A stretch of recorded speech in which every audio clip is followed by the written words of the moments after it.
Good evening and welcome to Readings in Contemporary Poetry here at DIA. My name is Megan Whitco and I'm Assistant Curator at DIA, and it is my great pleasure to welcome you to tonight's reading. I'm also very pleased to welcome our two poets to be joining us this evening, Sylvia Gorelick and Swensen.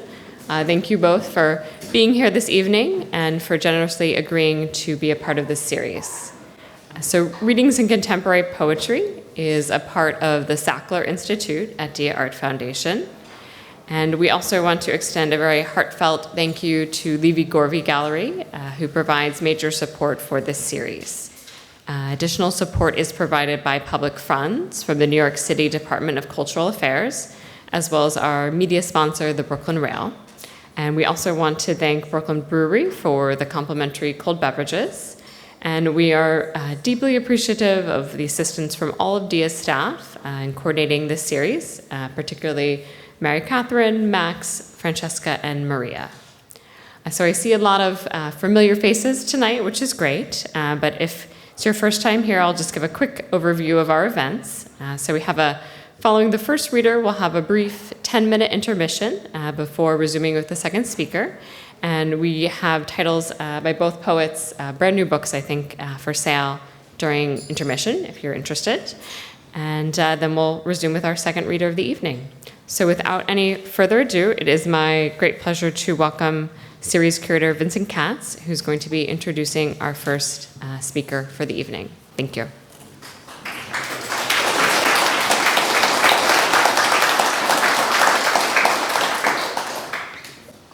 Were you going to say something about the... Oh, okay. There's a surprise coming in the second half. Playing it cool here. Well, there are some surprises coming up this month, but one of them I can let you know about right now, which is our next reading in this series on April 18th. It's going to be Christine Konownik and Ron Horning. So I hope you can all come to that. That will be a great reading. And then our final reading of this season will be on May 9th, and that will be Eleni Sikelianos and Will Alexander, and we're very excited about that one. They're both coming from out of town. So the first reader will be Sylvia Gorelick. Sylvia Gorelick is a poet, writer, and translator based in New York City. Her chapbooks include 7 poems for Bill Berkson, Castro Editions 2009, and Olympians We Are Breathless, which is available here, published by Poetry Will Be Made by All in 2014. Her work recently appeared in the anthologies Infiltration, an anthology of innovative writing from the Hudson River Valley, and For Bill, Anything, Images and Text for Bill Berkson. In 2016, the University of Chicago Press published her translation of Paolo Diorio's Nietzsche's Journey to Sorrento, and her translation of Mallarmé's Le Livre is forthcoming from Exact Change Press.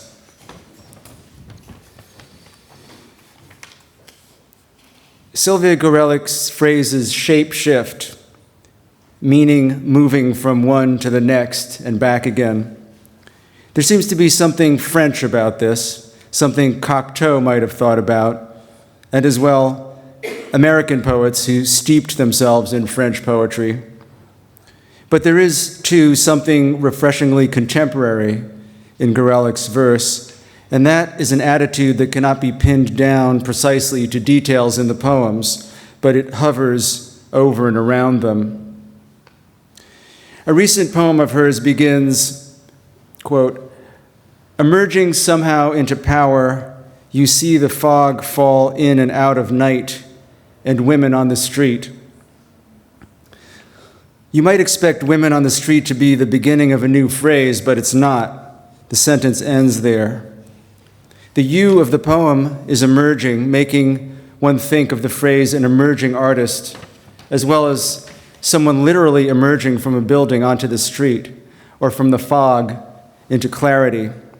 The you comes into view and simultaneously sees. What it sees is something strange, fog falling in and out of night. Fog does not usually fall, but people do fall in and out of love. And finally, women on the street sounds like women of the street women.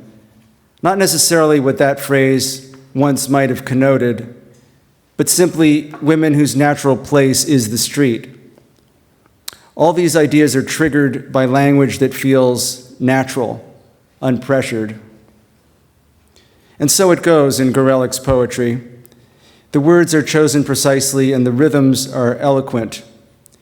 She does not shy away from the big topics, but her poems are not bogged down by them. She's able to maneuver away as quickly as she was able to approach. There is also a street smart sense here, as in the poem that includes these lines. You begin to feel the limits closing in, and at once an odd expansiveness. It's too soon to love, too late to be had. This is the real thing, folks, a poet for, of, and by these times. Please welcome Sylvia Gorelick to DIA.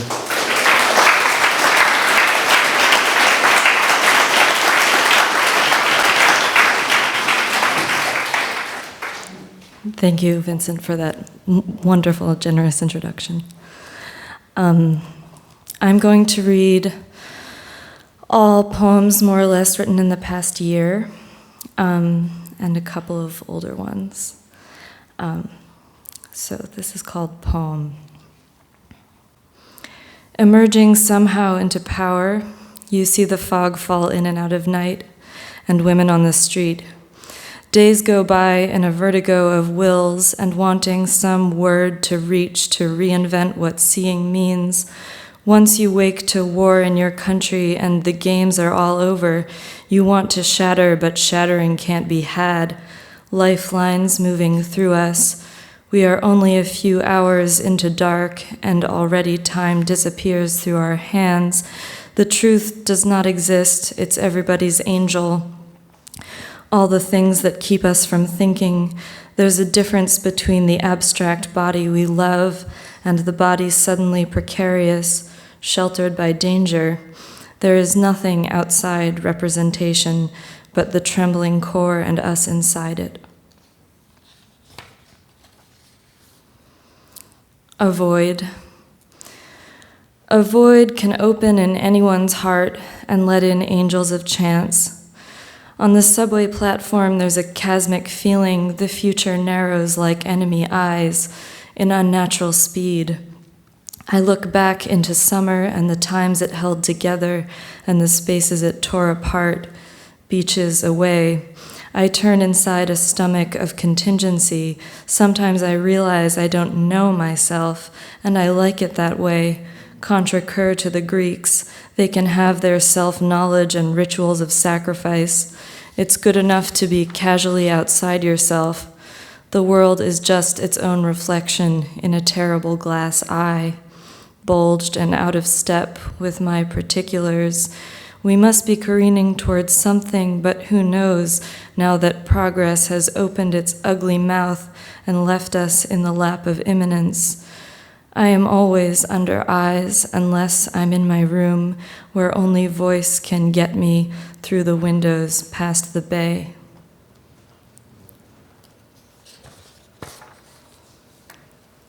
This is called After Ana Mendieta. Bodies move ghost-like over pavement in film or memory belonging to no one, struck in technicolor like an animal running in forests. Voice and bleeding seen from many angles like a landscape suddenly filling with blood from no body. And then you have an empty crime scene. A crime scene can be digital, imaginary, can have no bodies in it, and yet.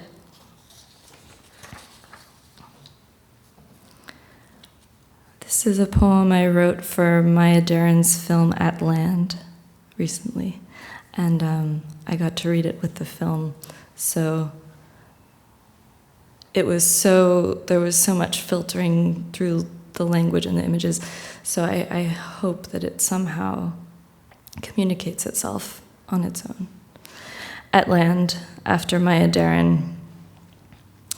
To seek, not to find, the fire, reflection in your eyes. Time is curved, you can't hold it. It is not in measure, it's out of the dream. Collecting is another kind of search, one fine day. Nothing reflects, you play into the water and sound crowds vision. Lack of horizon, where distances are sisters. It begins with the waves and two of you on opposite shores. A sky is not escape, it is only ever sky. To be a subject, some one thing known, to see inside futures and be tangled in pasts. Against simultaneous urbanity, flower of the moment. Breath leaves you nowhere, who is she bathed in afternoon sun? An eye emerges and moves over surfaces, and then there is the sea you come from, maternal language, marine murmur. Life begins and ends in the blink of an eye, and where there is depth, there is a current of rising blood and a thought not had, the covering of face by water and desire. She arrives in the wound of time, in the rough fold of waves. Eruption of distance carries you through sleep to some other land. When time's faces break, you lose hold. Sun spit, funnily overturned, land on someone else's beach. Becoming indivisible is a game we don't invent. We follow in casual blindness, weightless, waiting. Something at the edge of you, inconstancy, the eye and mouth. Out of joint. The delicate wind, doubleness of seeing and dissolving into nowhere. Only when finally alone does it appear. Narcotic repetition keeps on holding me and throwing me back. Something in the musculature, the quiver of a heart, her face a pale moon multiple, cut into tempo. Visuality digs its claws. I live in a garden of roses projected between two eyes. The distance between lovers and their objects. Reach into a game of chance, break the space-time and come back to zero, where we players are submerged, sudden in the silky stream of endless summer. The motion of water is ritual, as Heraclitus knew. I radiate your trouble, and it's caught in webs that wind our minds in a knot. Opening the paper to today, opening on today, am nothing if not seen. Sound lives in your body, mastery of the unsaid. I radiate something I can't find when I look for it. Truth is an attitude of seeking, finding none but a double heart and the buzz of lies in valleys not your own. Crevices of knowing, not knowing the animal thing you are and still becoming. In time immaterial, you climb to find a summit. A summit is never there. Instead, there are twisted trees and hundreds of years, and something you want and don't know why. Truth is a way of seeing being seen, contingent. At sundown, I am waiting for you as you do not come, resounding in my hollow ear, the ground I travel to reach you, in constant self, going motionless. Is there always an ear at the other end? I am breathing through into the you that is no image. An image dissolves in its making and leaves a fragile figure in its place. Gravity is pulsional and necessitates dance. I am falling into you, in other words, mountainous between windows, heavenless sky, intimate, the violence of just walking, eyeful. When you don't look, you are ruled by the unseen. Something in time glows, you head to the shore.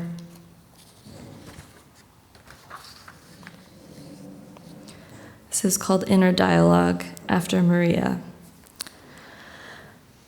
Laughing impermeable on the A train, heading to a night of pool, you stop to examine your reflection and realize that's not me, so what am I? Somewhere in a long-distance conversation, you come to understand the social contract has broken down, a machine that never worked. You wonder if all societies are really just some guy's fantasy, like Rousseau. Where are we in the recurring scenes of surveillance? Everyone is persuaded by grand narratives, but that's the worst kind there is. However, traces of eternal return are always appearing, catching me off guard, so I lose hold of my surroundings and seem to be repeating gestures out of the long trail of cinema and its marvelous stars. Oh, where is Lana Turner when you need her? Poem. Sometimes it's only possible to have a mystical experience when you're not expecting it. Sometimes you walk into the cool spring air and it intoxicates you. Sometimes past and future disappear and all that's left is a rush. What am I getting at? There is another eternity in time, another time inside eternity, and vicarious love can be more real than other types of love. An unknown death is waking in me and subsiding. You begin to feel the limits closing in and at once an odd expansiveness. It's too soon to love, too late to be had. Such formulas move through you like a bite of something cold.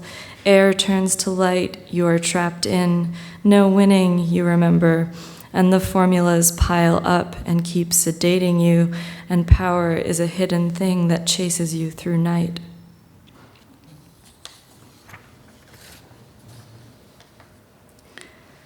This is a poem from January 2016. Morning. The feeling of death pervades. You miss your Alice, innocent and running in the maze. You miss Pascal, who was never paralyzed by terror or anxiety, who graced the living world like everything was waiting for her to begin. She stepped on the street like a cowboy and an oracle, committed to surveillance, its destruction. Surveillance absolue, en finir avec le massacre du corps. She embodied all the ideals one could have. She belongs to the women who fell outside history because they were courageous and uncompromising. Hannah Wilkie, Valley Export, and perhaps my conversation with Lily last week. It fell outside time as if the absolute had flown and left us both in its orbit, sudden and free. La ville une toile d'araignée, to clear away the obsessions that keep you locked inside, prevent you from seeing the conditions of your reification, moments when you abstract from the world and its workings and you are able to get an outside view of things. How do you go back in after that? Pascal died in 1984 at 25. I was born in 1991. Our times didn't overlap. Now I'm 24 and thinking about death, a morning crowded with adolescent thoughts. She was almost 26. She didn't live to see what total surveillance is. She knew it before everyone. She sliced its eyes open, and the dragons she fought were real. They are the forces that oppress us as we wake and remember our identity, ourselves, our conditions of existence. Volonté de puissance, en finir avec le mauvais infini. Machine de guerre, you bare your teeth, courageous as anything, and go away. This is called Lonely Woman, after Ornette Coleman.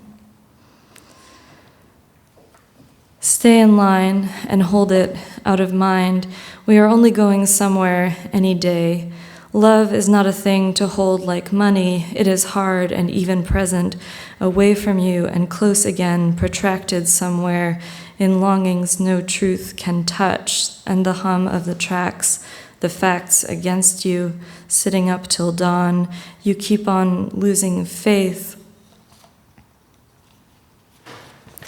No reason Take it slow. I listen to Song for Che in the subway, and the morning falls out of my time. How I never thought, and then to be gone like someone you loved, like a thought that slipped through prison bars and stole away, never to evade or hide from the sun of knowledge, slipping out of service, clandestine like a moon, and the street losing sight of you, as only in dreams you learn to keep your eyes sharp, quick, and animal of sight. I have regrets and feel I owe the world to you, Ornette. This is called Travel Fragment. It's in that little book, Olympians, We Are Breathless. Travel Fragment. A high-speed train is unforgiving. Here I watch the morning go from blue to gray, and the whole world sleeps and wakes in thickish fog. Out here, it's the cypresses that disappear. No skyscrapers or towers cut the skyline and get hid. Here, the veils are of a different kind or architecture species, and the going is rough all the same. Like Liberation at the movies, I am captured constantly by new machines, my killer always waiting in the shadows with his gun and all my secrets in his heart. At night, the cops hang out on the Pont Royal and crash their bikes and get into big fights.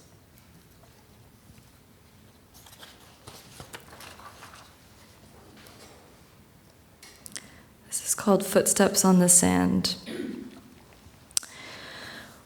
Washing over centuries, some essential points of insight light have disappeared and hide dark in the dirt. I think of Rilke, the way he is inseparable from the memory of someone I loved who is gone.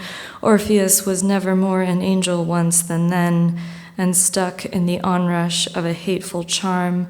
I try to trace something in the sand, the way memory is mobile and melancholy and you don't know its ways because it hides its principle of meaning, sometimes coming smooth and wingless like a desert wood. The odd blockages lift, as in the phrase, "I've always loved you," which subscribes to circularity and means nothing. I've always loved you like a love returning infinite from night. Something of her face gushes forth. Maybe love only returns as out of death or Orpheus's underworld. What liberation to learn you'd had it. After shedding layers of your being, it appears in cells, the mark of ghosts in viscera.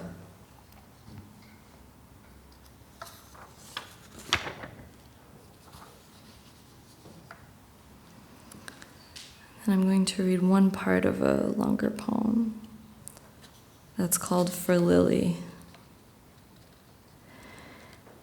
Yesterday we walked around in Pont du Nord weather through the self-destroying landscape and paid no attention to the Maxes following us, effacing our traces as we walked through madness and sanity. Now I am holding in my heart some fragile piece of you, some imprint in memory with an unknown love. Things come to an end. Marie shot dead by her lover, Baptiste observed and observing. We never made a point of incarnating the women we were because we are always overflowing the frames that exist, and the eyes that look at us through walls have got to be shattered again. There is no way of understanding our échappée.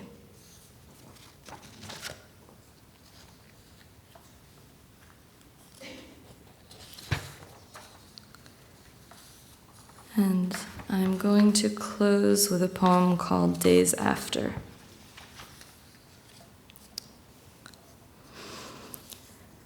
Feeling things break open is one side of loneliness. The night sky falling in, unknowing clouds, and all the deaths their faces pass on screens, the purest smiles. How is anyone that happy in America? All gone, they are only traces of some dream, not ours. You thought all the experiments were over, but like some hidden force, the music opened and spilled out.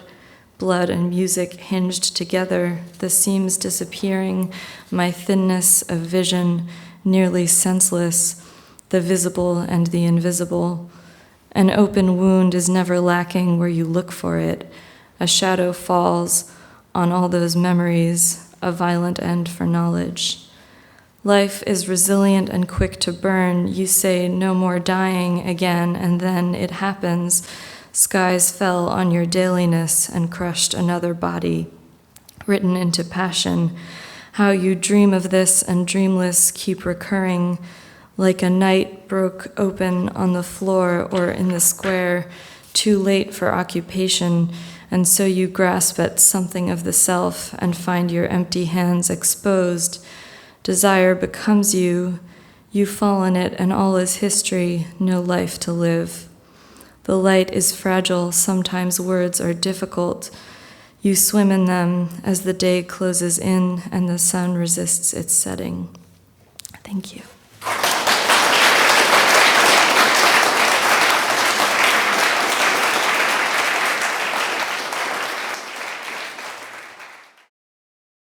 Cole Swensen is a prolific creator of poetry, with 2 books published already this year, Gave from Omni Dawn and On Walking On, which I think has just appeared tonight, from Nightboat Books.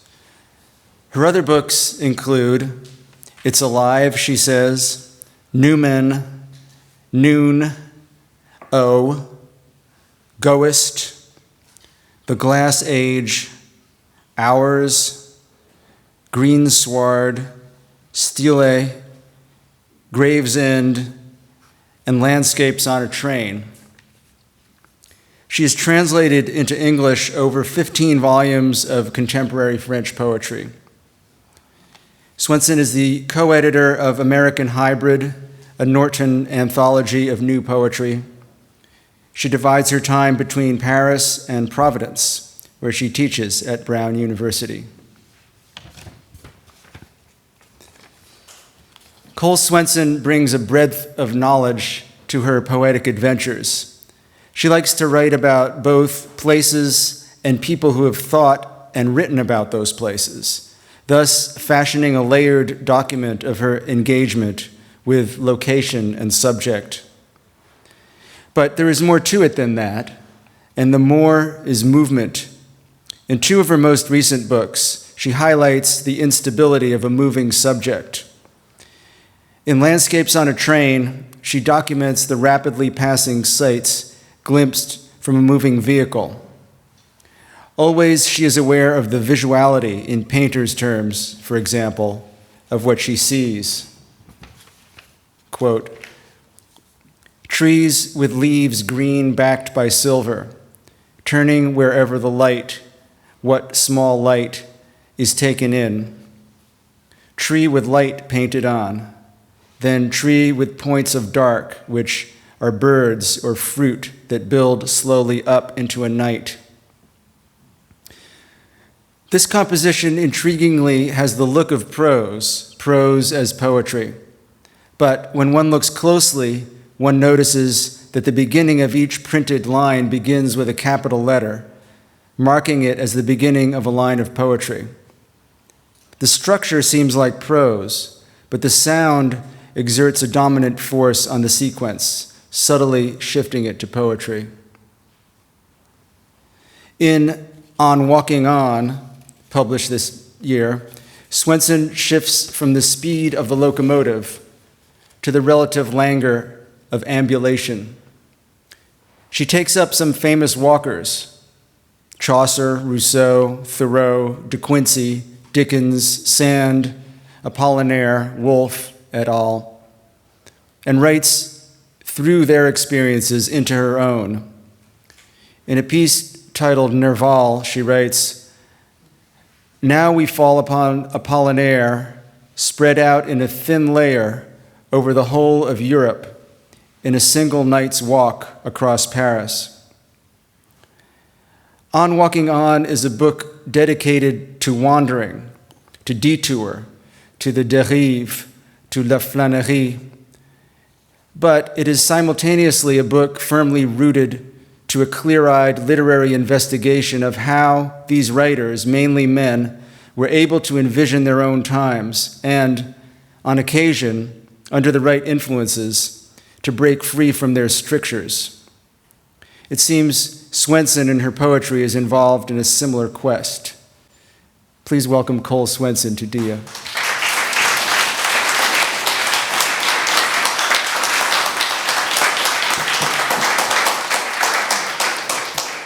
Thank you for that lovely introduction. And thank you, Sylvia, for that fabulous, fabulous reading. A hard act to follow. And thank you, Stephen Motika and Nightboat, for this gorgeous book. It's really fun to see it.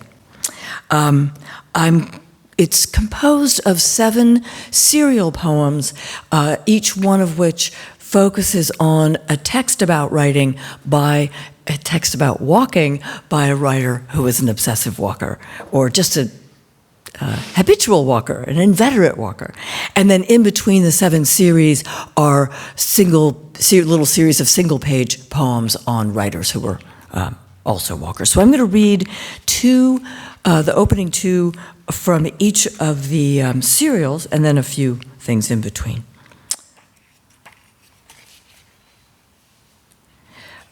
Except that with the first series, I'm going to start with the last 2 of it. And this is on Rousseau from his Solitary Walker, Reveries of a Solitary Walker.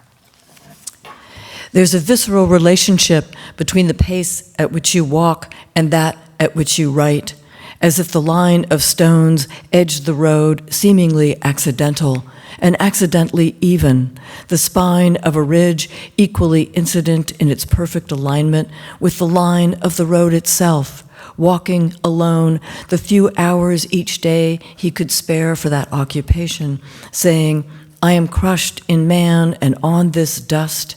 His last yes was a detailed list of everything he saw living along the way. The distance became an imperative, though as he grew older, displacement tends a gentleman who confused his face with something seen or almost seen in a forest, or almost glimpsed, and barely, with the sun always beside you, always walking. Moved along, hidden, I saw, so slowly was I falling, and called it, therefore, wander. You could see me there, wandering, ecstatic in the green of it, the grove of it, amid, and am by heart becoming all the plants on earth, the meadow in a riot of mind in the spiral stair, up through the stem. What window there, that arch, aimless, one lies down in the luminous surface, the orchard of animals tied to small sounds in the undergrowth that in their turn away. In walking is the forgetting of the world, dissolved of body, small in timing, sharp in lightning, and full of such sudden abandon, hand in hand, the heart reigns from within, I think, the found, once trusted, veers. And the next in our series is Thoreau and water.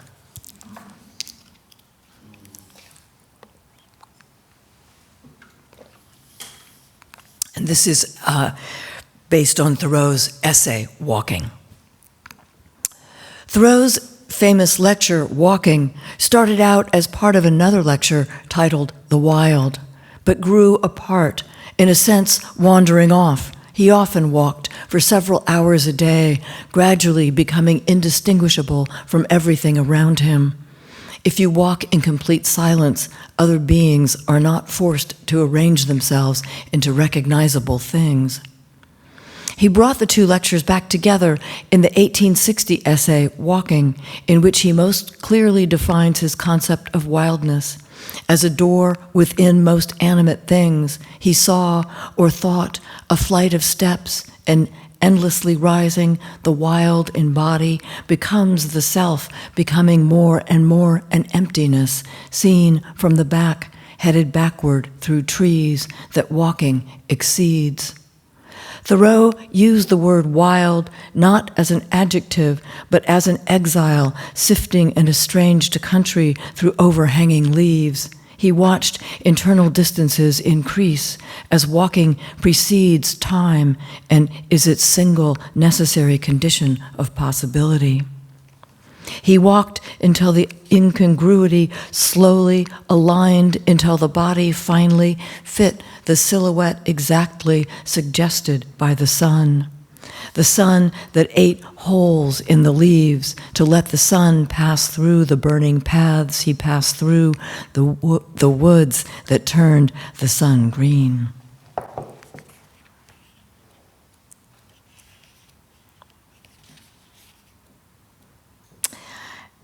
And then next we have Sand.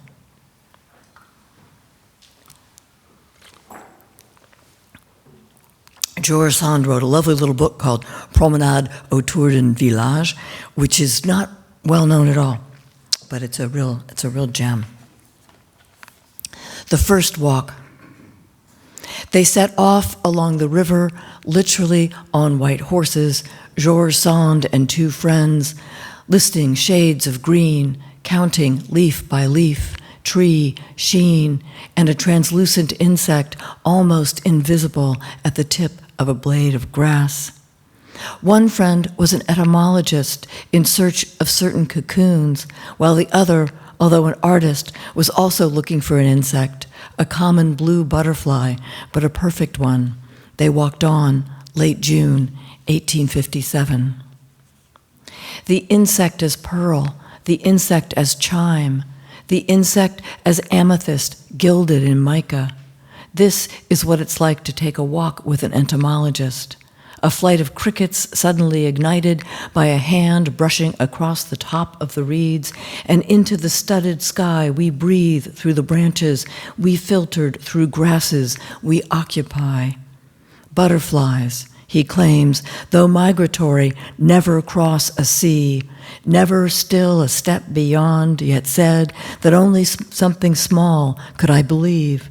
An antelope, the size of an earring, is nibbling a maze through the long grass down the long hill. And the next is Virginia Woolf with her essay Street Haunting.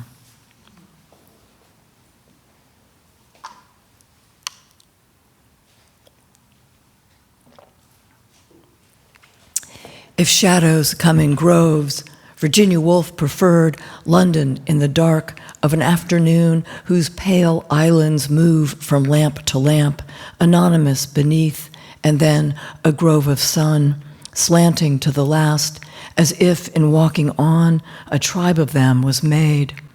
Woolf liked the silence of the hurrying forms hurrying home, dressed in cold.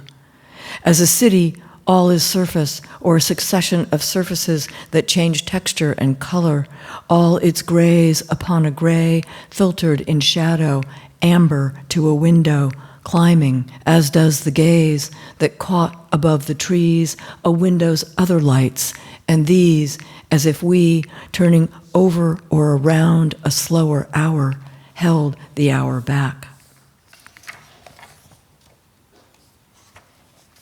Lamps, by which we are released, as by the dark we sign away a certain hold that held us toward or left untried, we catalog the many kinds of light. One surrounds a warmth that turns into a face, as a face glides through its pool, and other streetlights, white, like those that cut across Green Park, deepening in the dusk. In Woolf's day, they would have been lit by a lamplighter who rode up on a bicycle with a ladder over his arm. He leaned it against the lamppost, climbed up, turned a valve, and moved on to the next, and so on, until suddenly he turns off the path and cuts across the grass, bicycling away through the dark.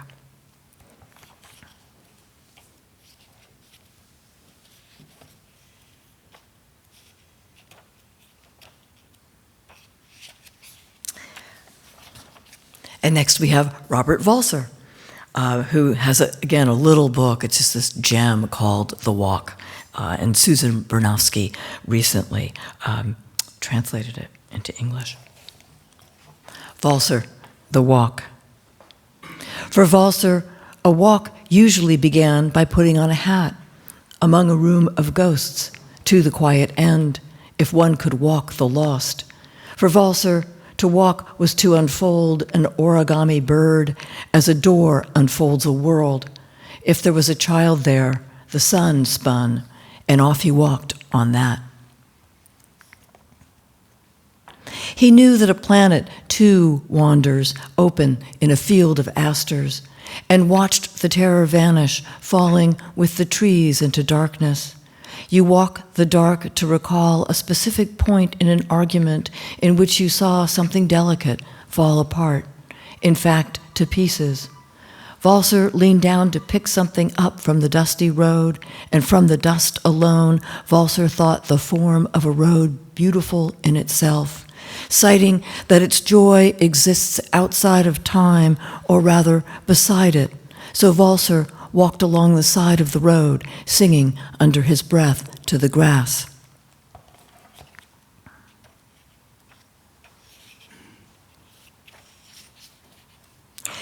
And the next is Sebald with his marvelous Rings of Saturn. From Summer Leighton to Lowestoft. Sebald's work is a catalog of the lost, often in a labyrinth in the grounds of a country house. It's full of misplaced objects, mere traces, or larger things where others should be. Snow in fields in greater detail the farther away they are. They are sails off the Suffolk coast, the entire length of the River Yare. They are the sails of windmills that catch the light that make it disappear. It was a gray day in August 1992 that made it disappear.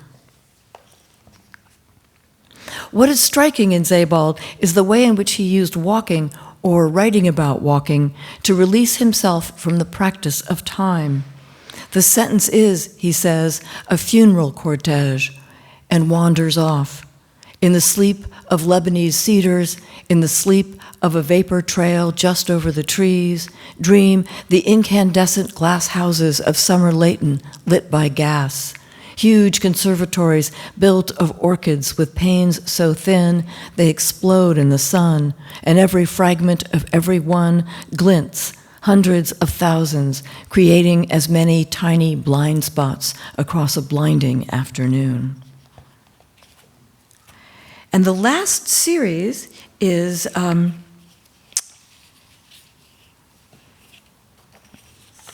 after Lisa Robertson's series of poems called Seven Walks, from her book Seven Walks and the Office of Soft Architecture.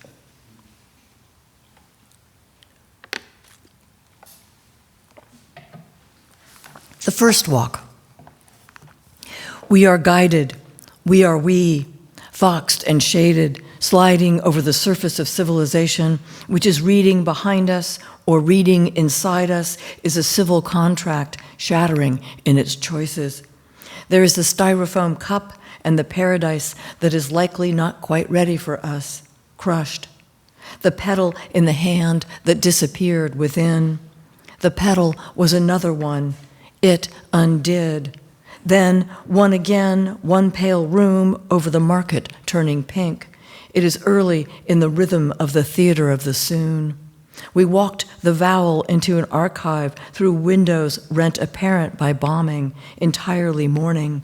Light can seem to strike light in a spear that breaks, but we are used to the broken, and so we built a library. The second walk.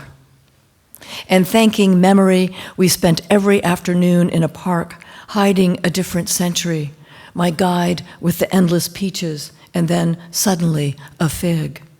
Suddenly, through our class affiliations into striking relief and disappearing to everyone but ourselves, we let time slide through us. Yet cannot deny, we felt hands too dragging through our own, leaving empty. We were not alone. There were the many rooms, and through them moved another 100 years. My guide continually suggesting that any rain makes yet another smaller room for us, and this too will refuse to vanish at the least, and asks, of what are we the medium? And can we haul this behind us, this minor fountain, this gallery after gallery of reflective glass in which falling water taking apart the faces, for instance, ours, pressed against the panes of a greenhouse, trying to put a name on what's living there. Her guide, she told me when I asked her, was a dog. And of course, you know, if you have a dog, you have to go for a walk. In between the series, the 7 serial poems, are scattered others, and some are from walks that I take, and they're just kind of narratives about those walks.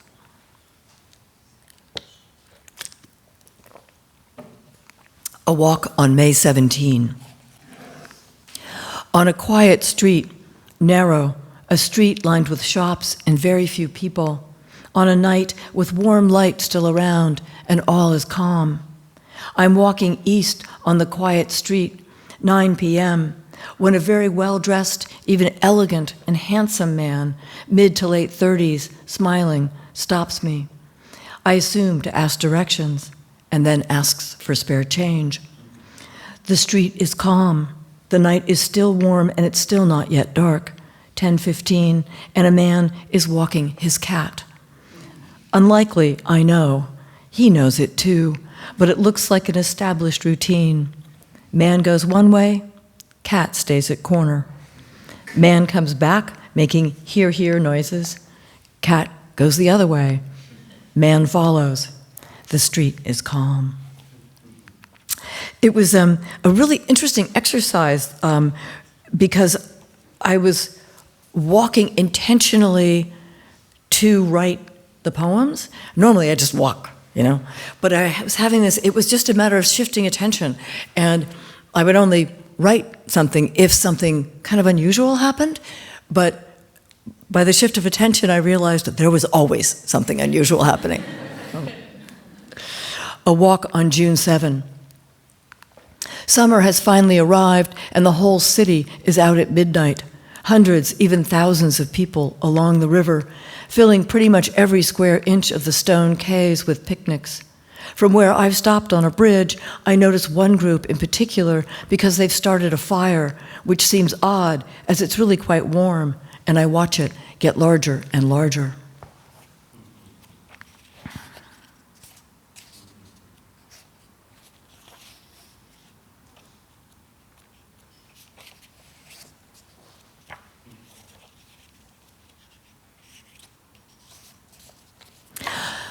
A walk on July 1. We have a cat. We is used here in the broadest sense, and in this case, one that signifies a body constituted of affection, and in this case, affection for a particular cat. One with black and gray stripes in that odd but very common way in which the gray actually has a slightly olive sheen to it. The cat slips through the cafe, particularly the sidewalk part of it, a few times a night, always clearly heading somewhere else, looking neither to the left nor right, but leaving in its wake this we who affectionately watch it pass. And then the other series of poems that kind of goes on is to other writers, and I'm going to read a couple of those. Breton, this is André Breton and his surrealist practice.